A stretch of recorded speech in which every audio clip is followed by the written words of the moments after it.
সারাদিনের বাছাই করা সেরা খবর সময় রাত্রি ৮টায় দেখুন শুধুমাত্র পলাশী বার্তাতে।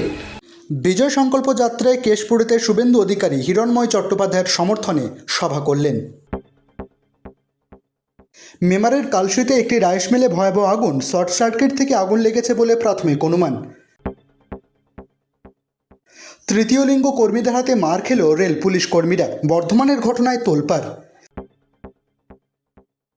25 মে লোকসভার নির্বাচন বিষ্ণুপুর লোকসভা কেন্দ্রে গঙ্গাজল ঘাটি 1 নম্বর ব্লকে নির্বাচনের শেষ প্রচার করলেন তৃণমূল মনোনীত প্রার্থী সুজাতা মণ্ডল।